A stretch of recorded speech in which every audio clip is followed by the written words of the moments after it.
Hi good morning. നമുക്ക് ഇന്നൊരു ഊണ് റെഡിയാക്കിയാലോ. വളരെ ഈസി ആയിട്ട് ടേസ്റ്റി ആയിട്ട് ഉണ്ടാക്കാൻ പറ്റിയൊരു ഊണാണ്. ഒരു 10-15 മിനിറ്റിനുള്ളിൽ തയ്യാറാക്കാൻ പറ്റും കേട്ടോ. ഒരു തോരനും ഒരു ഒഴിച്ചുകറിയും അതുപോലെ തന്നെ ഒരു പപ്പടവും. അപ്പോൾ വെണ്ടയ്ക്ക പാൽക്കറിയും അതുപോലെ തന്നെ നമ്മുടെ വാഴക്കൂമ്പ് ചെറുപയർ തോരനാണ് ഉണ്ടാക്കാൻ പോകുന്നത്. അപ്പോൾ എങ്ങനെയാണ് നമ്മുടെ ഇന്നത്തെ ഊണ് തയ്യാറാക്കുന്നത് നോക്കാം. നമ്മുടെ ചട്ടി ചൂടായിട്ടുണ്ട്. ചട്ടിയിലേക്ക് ഞാൻ വെളിച്ചെണ്ണയാണ് ഒഴിച്ചിട്ടുള്ളത്. വെളിച്ചെണ്ണയിലേക്ക് നമുക്ക് ആദ്യം കടുക് ചേർത്ത് കൊടുക്കാം. കടുക് ഒന്ന് പൊട്ടി വരട്ടെ. ഞാനിപ്പോൾ മിക്സിയുടെ ജാറിൽ നമ്മുടെ തോരനുള്ള അരപ്പ് റെഡിയാക്കാൻ കേട്ടോ. 2 പച്ചമുളക്, 2 ഉള്ളി, അതുപോലെ തന്നെ 1/4 ടീസ്പൂൺ ജീരകം, നമ്മുടെ ക്യൂമിൻ സീഡ്സ്, പിന്നെ ഒരു 1.5 പിടി തേങ്ങ ചേർക്കുന്നുണ്ട്. അത്രേ എടുക്കുന്നുള്ളൂ കേട്ടോ. കുറച്ച് തോരനെ ഞാൻ ഉണ്ടാക്കുന്നുള്ളൂ. ഇതൊന്ന് നമുക്ക് ഒതുക്കിയെടുക്കാം. അപ്പോൾ ഞാനിന്ന് ആദ്യം ഇൻഗ്രീഡിയൻസ് പറഞ്ഞില്ല കേട്ടോ. പിന്നെ നമ്മുടെ ഇൻഗ്രീഡിയൻസ് എന്തൊക്കെയാണെന്ന് വെച്ചാൽ ചെറുപയർ വേണം. ചെറുപയർ ഞാൻ വേവിച്ച് വെച്ചിരിക്കുകയാണ്. പിന്നെ വാഴക്കൂമ്പാണ്. വാഴക്കൂമ്പ് കട്ട് ചെയ്ത് വെള്ളത്തിലിട്ട് വെച്ചിരിക്കുകയാണ്. തേങ്ങ വേണം, തേങ്ങാപ്പാൽ എടുക്കാനായിട്ട്. തേങ്ങാപ്പാൽ എന്തിനാണെന്ന് വെച്ചാൽ നമ്മുടെ വെണ്ടയ്ക്ക പാല് കറിക്കാണ്. അപ്പോൾ ഞാൻ പറഞ്ഞുകൊണ്ടിരുന്നപ്പോൾ ഒരു സൗണ്ട് ഡിസ്റ്റർബൻസ് വരുന്നുണ്ട്. അതുകൊണ്ടാണ് ഞാൻ പറയൽ നിർത്തിയത്. എന്താണെന്ന് വെച്ചാൽ അപ്പുറത്തെ ഒരു ഫ്ലാറ്റിൻ്റെ വർക്ക് നടക്കുകയാണ്. അവിടെ വാർക്കലാണ്. അതിനിടയിലാണ് ഞാൻ ഈ വീഡിയോ എടുക്കുന്നത്. അതുകൊണ്ട് നിങ്ങൾ ഈ ഒരു സൗണ്ട് ഡിസ്റ്റർബൻസ് ഒന്ന് ക്ഷമിക്കുക കേട്ടോ. എല്ലാ വീഡിയോയിലും നമുക്ക് ഇതുപോലെ സൗണ്ട് ഡിസ്റ്റർബൻസ് ഇല്ല. അപ്പോൾ വെണ്ടയ്ക്ക പാലുകറിക്ക് ഞാനൊരു 10 വെണ്ടയ്ക്ക ഇതുപോലെ കട്ട് ചെയ്തെടുത്തിട്ടുണ്ട്. ഒരു വലിയ സവോളയും നീളത്തിൽ സ്ലൈസ് ചെയ്തെടുത്തിട്ടുണ്ട്. ഇനി നമുക്ക് നമ്മുടെ കടുക് പൊട്ടി കഴിയുമ്പോൾ ഒരു 4 വറ്റൽമുളക് ചേർക്കാം. വറ്റൽമുളക് ഒന്ന് കുക്കായി തുടങ്ങുമ്പോൾ തന്നെ നമ്മൾ കട്ട് ചെയ്ത് വെച്ചിരിക്കുന്ന സവോള ചേർക്കാം. സവോളയാണെങ്കിലും ഒരുപാട് അങ്ങോട്ട് വഴറ്റുണ്ടാട്ടോ. ചെറുതായിട്ടൊന്ന് വഴറ്റിയെടുക്കുക. സവോളയുടെ കൂടെ തന്നെ നമുക്ക് വെണ്ടയ്ക്കയും കൂടി ചേർത്ത് കൊടുക്കാം. വെണ്ടയ്ക്കയും സവോളയും ചേർന്ന് നന്നായിട്ടൊന്ന് വഴന്ന് വരട്ടെ. ഇതിലേക്ക് നമുക്ക് ഉപ്പും അതുപോലെ തന്നെ കറിവേപ്പിലയും ചേർത്ത് കൊടുക്കാം. അപ്പോൾ ഞാൻ 2 തണ്ട് കറിവേപ്പില ഇട്ട് കൊടുക്കുന്നുണ്ട്.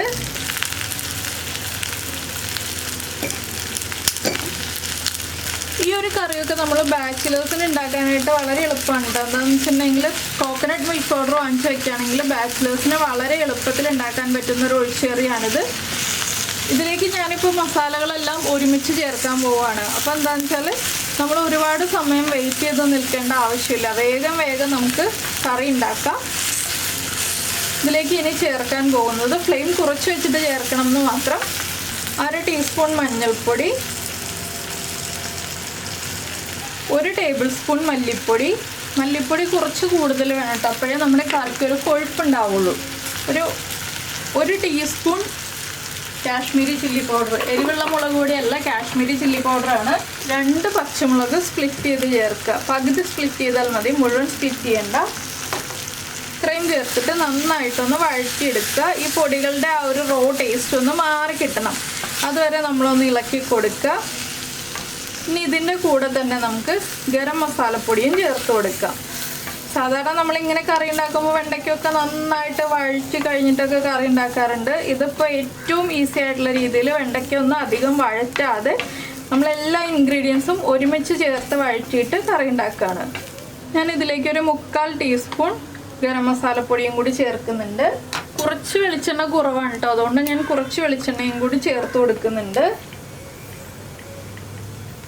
പൊടികളെല്ലാം കുക്കാവാൻ ആവശ്യമായിട്ടുള്ള വെളിച്ചെണ്ണ ചേർത്ത് കൊടുക്കുക. ഇനി നമ്മുടെ പൊടികളൊന്ന് കുക്കായി വരുന്നത് വരെ നമ്മൾ ലോ ഫ്ലെയിമിൽ വെച്ചിട്ട് ഇളക്കി കൊടുക്കുക. മൺചട്ടിയിലാവുമ്പോൾ എന്താണെന്ന് വെച്ചിട്ടുണ്ടെങ്കിൽ ചട്ടിയുടെ ചൂടുകൊണ്ട് തന്നെ നമ്മുടെ പൊടികളൊക്കെ വേഗം കുക്കായി കിട്ടും. അപ്പോൾ നന്നായിട്ട് ഇളക്കി ഈ പൊടികളും കുക്കായി വെണ്ടയ്ക്കയും സവോളയും ഒക്കെ കുക്കായി വരട്ടെ. ഇതിലേക്ക് തക്കാളി ചേർക്കരുത് കേട്ടോ. ഈ റെസിപ്പിയിൽ തക്കാളി ചേർത്തിട്ടുണ്ടെങ്കിൽ ഒട്ടും ടേസ്റ്റ് ഉണ്ടാവാറില്ല.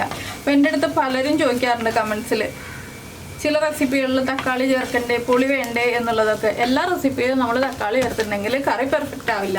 അതുകൊണ്ടാണ് ഇതിൽ തക്കാളി ചേർക്കണ്ട എന്ന് ഞാൻ എടുത്ത് പറഞ്ഞത്. ഇനി നമുക്കിതിലേക്ക് തേങ്ങയുടെ 2ാം പാല് ചേർത്ത് കൊടുക്കാം. 2ാം പാലിൽ കിടന്ന് വെണ്ടയ്ക്കയും സവോളയും ഒക്കെ ഒന്ന് കുക്കായി വരട്ടെ. ഞാനിപ്പോൾ തേങ്ങാപ്പാൽ എല്ലായിട്ടും എടുത്തിട്ടുള്ളത്. തേങ്ങാപ്പാൽ എടുത്തില്ല. ഞാൻ കോക്കനട്ട് മിൽക്ക് പൗഡർ ചൂടുവെള്ളത്തിൽ കലക്കി എടുത്തതാണ്. തേങ്ങ ഞാൻ തോരൻ അരയ്ക്കാൻ വേണ്ടി മാത്രമേ എടുത്തിട്ടുള്ളൂ. എളുപ്പത്തിൽ കറി ഉണ്ടാക്കാൻ വേണ്ടിയിട്ടാണല്ലോ നമ്മളിത് പ്ലാൻ ചെയ്തത്. അപ്പോൾ ഇനി ഈ തേങ്ങാപ്പാലൊന്ന് വറ്റി വെണ്ടയ്ക്കയും സവോളയൊക്കെ ഒന്ന് കുക്കായി വരട്ടെ. ഈ സമയത്ത് നമുക്ക് അടുത്ത ബർണറിൽ നമ്മുടെ തോരനും കൂടി റെഡിയാക്കി എടുക്കാം. അപ്പോൾ നമ്മൾ നമ്മുടെ തോരൻ റെഡിയാക്കാനായിട്ട് ഒരു പാൻ ചൂടാക്കാൻ വെച്ചിട്ടുണ്ട്. തോരൻ ഉണ്ടാക്കുമ്പോൾ എപ്പോഴും പയർ നന്നായിട്ട് വേവണം കേട്ടോ. ഇപ്പോൾ ഞാനൊരു 1/2 ടീസ്പൂൺ കടുക് ചേർത്തിട്ടുണ്ട്. കടുകൊന്ന് പൊട്ടി വരട്ടെ. ഇപ്പോൾ നമ്മുടെ കടുക് പൊട്ടിക്കൊണ്ടിരിക്കുന്നുണ്ട്. ഇതിലേക്ക് ഞാനൊരു 3 വറ്റൽമുളക് ചേർക്കുന്നുണ്ട്. അതിൻ്റെ കൂടെ തന്നെ ഒരു 2 തണ്ട് കറിവേപ്പില. ഇനി ഇതിലേക്ക് ചേർക്കുന്നത് നമ്മൾ കട്ട് ചെയ്ത് വെള്ളത്തിലിട്ട് വെച്ചിരിക്കുന്ന വാഴക്കൂമ്പ്. വാഴക്കൂമ്പ് ചേർത്തിട്ട് നന്നായിട്ടൊന്ന് ഇളക്കി മിക്സ് ചെയ്യുക. ഇനി ഇതിലേക്ക് നമ്മൾ മഞ്ഞൾപ്പൊടി ചേർക്കണം. എന്താണെന്ന് വെച്ചാൽ നമ്മൾ അരപ്പിൽ മഞ്ഞൾപ്പൊടി ചേർത്തിട്ടില്ല. വാഴക്കൂമ്പിലേക്ക് മഞ്ഞൾപ്പൊടി ഏറ്റവും ഇമ്പോർട്ടൻ്റ് ആയിട്ട് ചേർക്കേണ്ട ഒരു കാര്യമാണ് കേട്ടോ. 1/2 ടീസ്പൂൺ മഞ്ഞൾപ്പൊടി. പിന്നെ പയർ വേവിച്ചപ്പോൾ ഞാൻ ഉപ്പ് ചേർത്തിട്ടുണ്ട്. അതുകൊണ്ട് തന്നെ ഈ വാഴക്കൂമ്പിനും അരപ്പിനും ആവശ്യമായ ഉപ്പ് മാത്രം നമ്മളിപ്പോൾ ചേർത്ത് കൊടുക്കുക. പിന്നെ വാഴക്കൂമ്പിന് വേവ് കുറവാണ്. അപ്പോൾ വാഴക്കൂമ്പിൻ്റെ കൂടെ തന്നെ നമുക്ക് നമ്മുടെ അരപ്പും കൂടി ചേർത്ത് വേവിച്ചെടുക്കാം. ഞാൻ വാഴക്കൂമ്പും മഞ്ഞൾപ്പൊടിയും ഉപ്പും ചേർത്ത് നന്നായിട്ടൊന്ന് ഇളക്കി മിക്സ് ചെയ്യുന്നുണ്ട്. ഇതിലേക്ക് നമുക്ക് നമ്മുടെ അരപ്പും കൂടി ചേർത്ത് കൊടുക്കാം. ഇത് തോരൻ അരയ്ക്കണം എന്ന് നിർബന്ധമൊന്നുമില്ല കേട്ടോ. 2-3 പച്ചമുളക് റൗണ്ടിൽ കട്ട് ചെയ്തിട്ട് കുറച്ച് ജീരകപ്പൊടിയും അതുപോലെ തന്നെ തേങ്ങയും ചേർത്താലും മതി. ബാച്ചിലേഴ്സിൻ്റെ കാര്യമാണ് ഞാൻ പറയുന്നത്. പക്ഷെ അരയ്ക്കുകയാണെങ്കിൽ ടേസ്റ്റ് കൂടുതലായിരിക്കും. നമ്മളെപ്പോഴും ട്രഡീഷണൽ രീതിയിൽ തോരൻ ഉണ്ടാക്കുമ്പോൾ അരച്ചിട്ടാണ് തോരൻ ഉണ്ടാക്കുക. പക്ഷെ വാഴക്കൂമ്പൊക്കെ ഒരുപാട് അങ്ങോട്ട് കുക്കായി പോകണ്ട. ഒന്ന് ആവി കയറി കുക്കായി വന്നാൽ മതി. ഇനി നമുക്കിതൊന്ന് ഇളക്കി മിക്സ് ചെയ്തിട്ട് അടച്ചു വയ്ക്കാം. വാഴക്കൂമ്പ് മാത്രമായിട്ടും തോരനുണ്ടാക്കാം. വാഴക്കൂമ്പും ചെറുപയറും ചേർത്തിട്ടും തോരനുണ്ടാക്കാം. ഏറ്റവും ടേസ്റ്റ് വാഴക്കൂമ്പും ചെറുപയറും ചേർത്തിട്ട് തോരനുണ്ടാക്കുന്നതാണ്. ഇനി നമുക്കിതെല്ലാം ഒരുമിച്ചാക്കിയിട്ട് ലോ ഫ്ലെയിമിൽ ഒരു 3 മിനിറ്റ് അടച്ചു വയ്ക്കാം. ലോ ഫ്ലെയിമിൽ തന്നെ വെക്കണം. അപ്പോൾ നമ്മുടെ തോരൻ്റെ മിക്സ് നമ്മൾ അടച്ചു വെച്ചിട്ട് ഒരു 2 മിനിറ്റ് കഴിഞ്ഞു. ഇനി ഒന്ന് ഇളക്കി മിക്സ് ചെയ്യാം.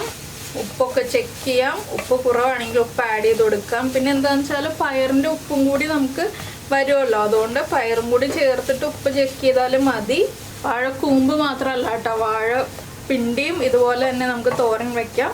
വാഴപ്പിണ്ടി അരിയുമ്പോൾ പിന്നെ കുറച്ച് സമയം കൂടുതൽ വേവിക്കേണ്ടി വരും. വാഴപ്പിണ്ടിക്ക് തണ്ടിന് ബലം കൂടുതലായതുകൊണ്ട്. ഞാൻ ഇനി ചെറുപയറും കൂടി ചേർത്ത് കൊടുക്കുകയാണ്. ചെറുപയർ ചേർക്കുന്നത് നിങ്ങളുടെ ഇഷ്ടത്തിനനുസരിച്ച് ചേർക്കാം കേട്ടോ. ഞാനിപ്പോൾ ഒരു 1/4 കപ്പ് ചെറുപയറാണ് ചേർത്തിട്ടുള്ളത്. 1/4 കപ്പ് വേവിച്ച ചെറുപയർ. ഇനി ഒന്ന് നന്നായിട്ട് ഇളക്കി മിക്സ് ചെയ്യാം. നമ്മുടെ തോരൻ റെഡിയായി.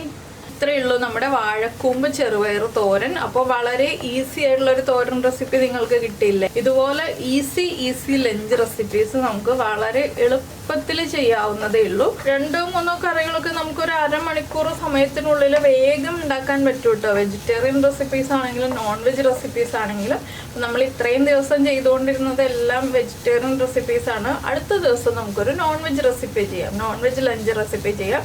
അപ്പോൾ അത് നോൺ വെജിൽ ഏത് വേണം, അതപ്പോൾ ഫിഷ് കറി മീൽസ് വേണോ വെജും ഫിഷും കൂടി വേണോ എന്നുള്ളത് നിങ്ങൾ നമ്മുടെ ഈ വീഡിയോയുടെ താഴെ ഒന്ന് കമൻറ്റ് ചെയ്യാം കേട്ടോ. ഫിഷ് കറി വേണോ, ഫിഷ് ഫ്രൈ വേണോ, വെജും നോൺ വെജും കൂടി മിക്സ് ചെയ്ത് വേണോ എന്നുള്ള രീതിയിൽ നിങ്ങളൊന്ന് കമൻറ്റ് ചെയ്യുക. ഞാൻ എന്താ നമ്മുടെ തോരൻ ഫ്ലെയിം ഓഫ് ചെയ്തു. തോരൻ മാറ്റി വയ്ക്കാൻ പോവാണ്. ഇനി ചോറുണ്ണുന്ന സമയത്ത് തോരൻ ഞാൻ സെർവ് ചെയ്യുള്ളൂ. തോരൻ ഇതുപോലെ തന്നെ അടച്ചു വയ്ക്കുക. ഇത് പാനിൽ തന്നെ വയ്ക്കാം. നമുക്ക് ഇനിയിപ്പോൾ തോരൻ ഡ്രൈ ആയി പോകും എന്നുള്ള പേടിയൊന്നും വേണ്ട. തോരൻ കറക്റ്റായിട്ട് തന്നെ ഇരുന്നോളും. അപ്പോൾ നമ്മുടെ വെണ്ടയ്ക്കൊക്കെ കുക്കായി, സവാളയൊക്കെ കുക്കായി, നമ്മൾ ഒഴിച്ചിരുന്ന ഗ്രേവിയൊക്കെ ഒന്ന് വറ്റി വന്നിട്ടുണ്ട്. ഇനി നമുക്ക് ഫ്ലെയിം ഓഫ് ചെയ്തിട്ട് തേങ്ങയുടെ 1/4 പാല് ചേർത്ത് കൊടുക്കാം. തേങ്ങയുടെ 1/4 പാല് നിങ്ങൾക്ക് എത്രത്തോളം ഗ്രേവി വേണം എന്നുള്ളതനുസരിച്ച് ഒഴിച്ചാൽ മതി. ഞാനിപ്പോൾ ഒരു 1/2 കപ്പ് ഒഴിച്ചിട്ടുണ്ട്. ഇനി നമുക്ക് ഇളക്കി ഒന്ന് മിക്സ് ചെയ്യുക. ഉപ്പ് ചെക്ക് ചെയ്യുക. ഉപ്പ് കുറവാണെങ്കിൽ ഉപ്പ് ആഡ് ചെയ്ത് കൊടുക്കുക. എരിവ് കുറവാണെങ്കിൽ 1-2 പച്ചമുളക് സ്പ്ലിറ്റ് ചെയ്ത് ചേർത്ത് കൊടുക്കുക. ഇല്ലെങ്കിൽ 1/4 ടീസ്പൂൺ കുരുമുളക് ചേർത്ത് കൊടുക്കുക. ഇത്രയേ ഉള്ളൂ. നമ്മുടെ വെണ്ടയ്ക്ക പാൽക്കറി റെഡി ആയി കഴിഞ്ഞു. ഇനി ഇതിലേക്ക് വേറെ ഒന്നും ചെയ്യാനില്ല. അപ്പോൾ നമ്മുടെ ഒഴിച്ചേറിയും തോരനും റെഡിയായി. ഇനി എനിക്കൊരു പപ്പടം വറുക്കാനേ ഉള്ളൂ. പപ്പടം ഞാൻ ചോറുണ്ണുമ്പോഴാണ് വറുക്കാൻ പോകുന്നത്. അപ്പോൾ ഇനി നമുക്ക് ചോറുണ്ണുന്നതിന് മുൻപ് പപ്പടം വറുക്കുമ്പോൾ കാണാം. അപ്പോൾ നമ്മൾ നമ്മുടെ പൊട്ടറ്റോ പപ്പടം ഫ്രൈ ചെയ്യാനായിട്ട് എണ്ണയിലേക്ക് ഇട്ട് കൊടുക്കുകയാണ്.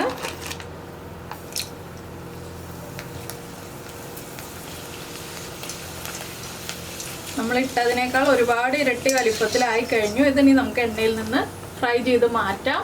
അപ്പോൾ ഇതുപോലെ ഞാൻ കുറച്ച് വറുത്ത് മാറ്റട്ടെ കേട്ടോ. ഇത് നമുക്ക് സ്റ്റോർ ചെയ്ത് വെക്കാം. എണ്ണയിലേക്ക് ഇടുമ്പോൾ വളരെ ചെറിയ വലിപ്പമേ ഉള്ളൂ, പക്ഷേ കുട്ടികൾക്കൊക്കെ നന്നായിട്ട് ഇഷ്ടപ്പെടും. അപ്പോൾ ഞാൻ ഇതിനിടയ്ക്ക് കപ്പയൊക്കെ റെഡിയാക്കിയിട്ടുണ്ട് കേട്ടോ.